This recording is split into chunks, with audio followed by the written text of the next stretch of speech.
is so freaking good. Hello guys, welcome back to my channel. I am in such a weird location.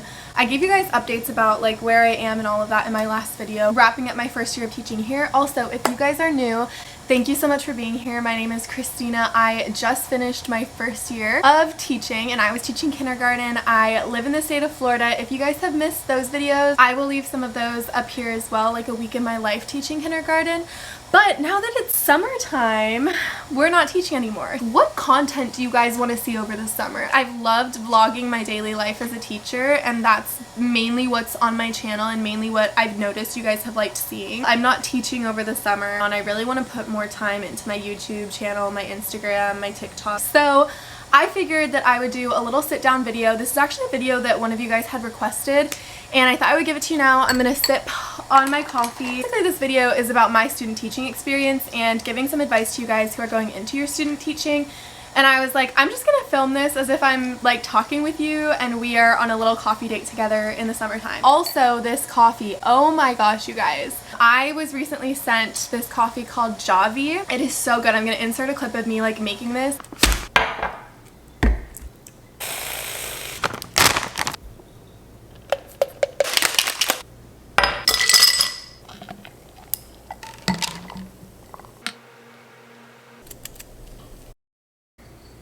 Delicious. You get your protein in. It's so good. If you guys do want it, I have a discount code and a link that I will leave in the description. But I'm gonna sip on this as we talk about student teaching and all the good things and the bad things, just about like how to choose the grade level and just to kind of like talk through my experience. But maybe you grab some coffee and we just have a little chit chat here. To start off with, I kind of want to share just a little background as to how I got into teaching and all of that. So I would say I went down a very traditional path. In college, I studied elementary education and I was lucky enough to go to a university that offered a dual degree program, and so I was able to complete my master's degree and my bachelor's degree within the same program. If you guys have questions about like, should I get my master's degree? Is that something I should do? Leave a comment in the description and I can do like a whole separate chit chat about if I think getting your master's is worth it. You go through an internship program, and mine was at the very end of my last year, and so it was in the spring. I knew some people that ended up doing their internship in the fall, which I think is probably a very different experience than in the spring, but I'm going to be talking about my experience as an intern in the spring. Now, the way that life worked out, this was during COVID, so I was completing my internship spring of 2021, so right when we were starting to get vaccines. In my program, we were able to put in preferences, and basically like the professors and whoever was in charge of my program and in charge of the internship group, they were the ones that actually selected the schools and they selected the grade level for us. So I personally had decided that I wanted to do K through 3. So when I put my application in for my internship, I stated that I really wanted to be like K through 3 in the younger grades, and that if I had to choose one grade, I wanted to be in first grade. So there was no guarantee that they were going to be giving me this. I was lucky enough to get my preference. So I was placed in a first grade classroom. I don't think it's different like in other states in the US, but at least in Florida, you do not get paid for student teaching. This is like the biggest point of anger, that you're not getting paid for the work that you're doing and putting into like these kids at these schools. And it's actually very backwards, because I always think about it and I'm like, you know what, no, actually we were paying to do our internship, because the way that it worked to keep us like in school as university students is that you're taking 9 credit hours. So that's definitely a huge downfall in this whole system of student teaching, is that you do not get paid, which is ridiculous. Now here's the fun part of my story. I'm gonna explain the way that student teaching is supposed to work. You are observing like the first 2 weeks, okay?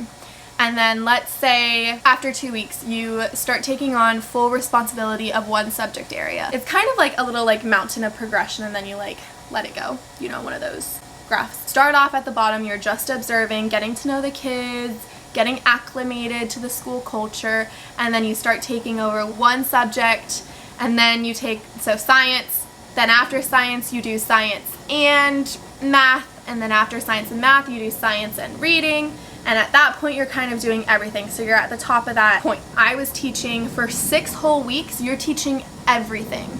The mentor teacher that's there, like their homeroom teacher, is supposed to be there to help you, to guide you, and to like work with you through it. After those 6 weeks, then it goes back down to where you teach like 3 subjects, then 2 subjects, then 1 subject, to do like a gradual release back into the classroom. So it's kind of like the little swoop de graph. There's a name for that. A bell curve. Now let me get into my story of how my internship went. Now, it's kind of funny thinking back on it now, but it was so stressful, like the first 3 weeks. Our placements were given to us so late in December that we probably had like a week to prepare before going in January and starting our internship. So I'm like sending an email with my mentor teacher. I'm like, hey, like I'm super excited to be working with your first grade group. Like we do a Zoom call.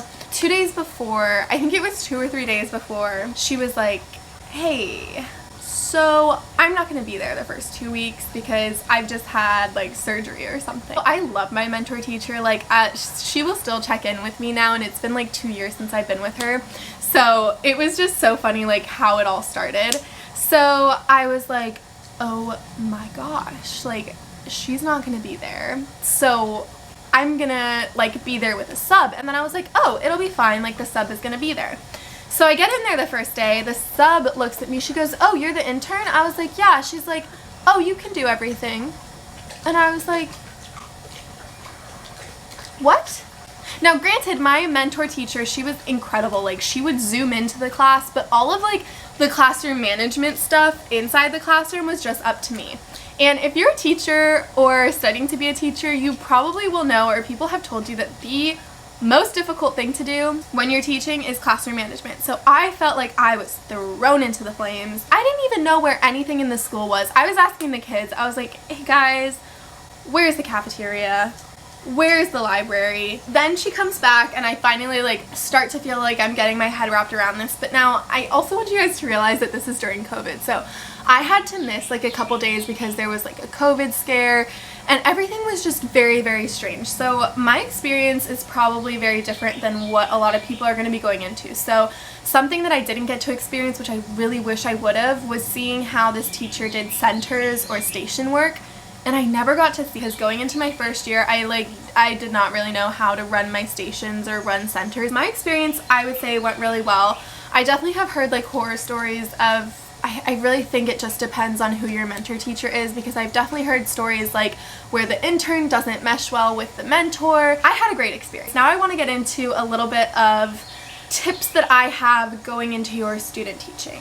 Okay, so one of my biggest tips I have is to take initiative. I feel like when you're doing your practicum, it's very easy to just like sit in the back of the classroom, watch what's going on, take some notes. That's definitely good to do, but I think even like that first day, like put that notepad down, get up, like walk around, ask the kids some questions, see how they're doing with their work. And when you like jump right in and you take that initiative to like get up and start doing things and asking your mentor teacher, hey, like what do you want me to do? Do you want me to like organize some stuff for you? Do you want me to file some papers? It really shows that you want to be there and that you're motivated to, you know, have a good experience. Number 2, put on a happy face. I feel like this goes so far. When you're meeting the team that you're working with, like your first grade team, second grade team, when you're meeting your mentor teacher, it's really important to like try to be in a good mood. I mean, maybe do something in the morning, get yourself a little Starbucks, make yourself a little protein coffee.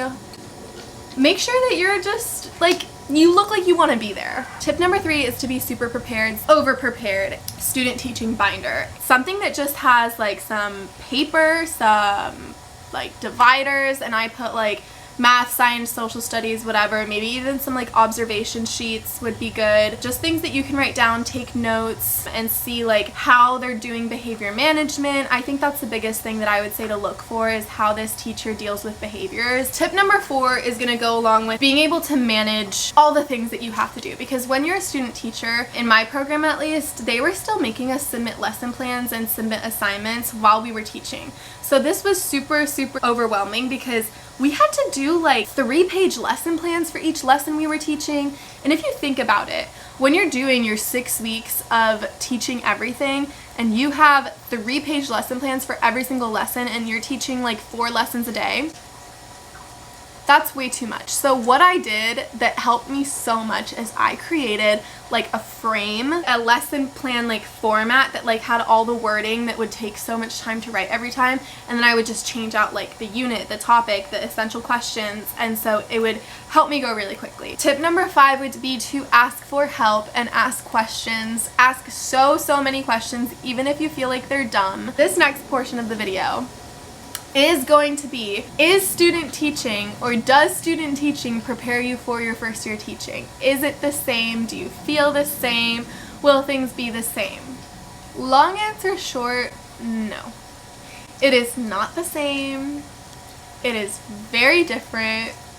I honestly would say that I felt so prepared going into my first year teaching. When you get your own group of kids, it is so completely different. And especially since like you student teaching, you're like jumping into an already like perfectly oiled machine with like beautiful routines and procedures. It's already been half of the year. These teachers that they place you with have probably been teaching for like 15 years. They're pros at this point, okay? For me, my student teaching experience was so different than my first year teaching experience, and I would solely put that up to behavior management. Like, I think that I, during my student teaching, learned so many valuable like actual teaching lessons, like how to get students engaged, how to keep them on task in learning, how to ask those higher order thinking questions, and how to differentiate. My biggest struggle my first year teaching was behavior management. Also, like, I feel like people are gonna be like, what can you do to prepare for that? I feel like you just have to experience it. You just have to live it. You have to figure things out. So much trial and error. If I didn't answer all your questions, please leave some comments down below. I always try to respond to them, and especially now over the summer, I have so much more time, so I can actually like respond to everybody. I hope that you guys have enjoyed this style video. Make sure to like this video and subscribe to my channel for more. There's so many videos on my channel that you can check out about my first year teaching. I will see you all in my next video.